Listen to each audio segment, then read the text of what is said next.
అంబేద్కర్ కోనసీమ జిల్లా అమలాపురంలో ఆక్వా రైతులు అత్యవసర సమావేశం ఏర్పాటు చేశారు. తమను ప్రభుత్వం ఆదుకోవాలని డిమాండ్ చేశారు.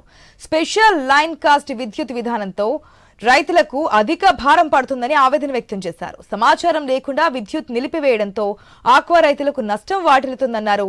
లైవ్ స్టాక్ ఉన్న చెరువుల విషయంలో కఠినంగా వ్యవహరిస్తే రొయ్యలు, చేపలు, పీతలు చనిపోయే ప్రమాదం ఉందని వాపోయారు. అధికారులు ఆలోచించి వ్యవహరించాలని రైతులు విజ్ఞప్తి చేశారు. జిల్లా కలెక్టర్కు పీజీఆర్ఎస్ ద్వారా ఫిర్యాదు చేస్తామని చెప్పారు.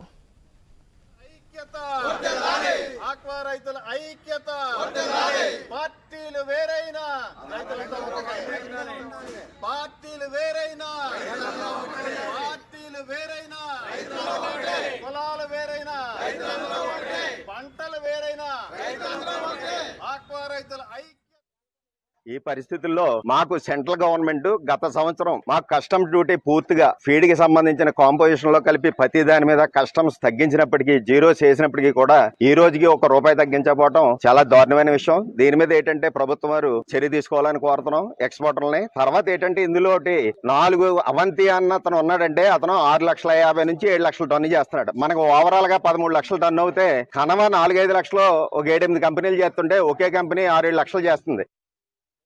ఆక్వా రంగం వెంటిలేటర్ మీద ఉన్నటువంటి పరిస్థితి, అనేకమైనటువంటి సమస్యలతోటి రైతు కొట్టుమిట్టి ఆడుతున్నటువంటి సందర్భంలో ఈ విద్యుత్ సమస్య ప్రధానంగా ఈ మధ్య కాలంలో ప్రత్యేక దాడులు జరుపుతూ రైతులను భయభ్రాంతులకు గురి చేస్తూ ఎగ్జిస్టింగ్ క్రాఫ్ట్ గా కూడా ఏ విధమైన నోటీసులు లేకుండా విద్యుత్ సరఫరాని నిలుపుదల చేయడం కొన్ని సర్వీసులు జరిగింది. ఇటీవల కాలంలో ఉప్పలగుప్తం మండలంలో చేపల చెరువులకు అలా కట్ చేయడం వల్ల ఆ రైతు అతి దారుణంగా సుమారు ₹25 లక్షల నష్టపోవడం జరిగింది. మేము కోరేది ఒకటే, ఈ యొక్క ఎలక్ట్రిసిటీలో ఉన్నటువంటి లోపాలు ఏదైతే ఉన్నాయో అవి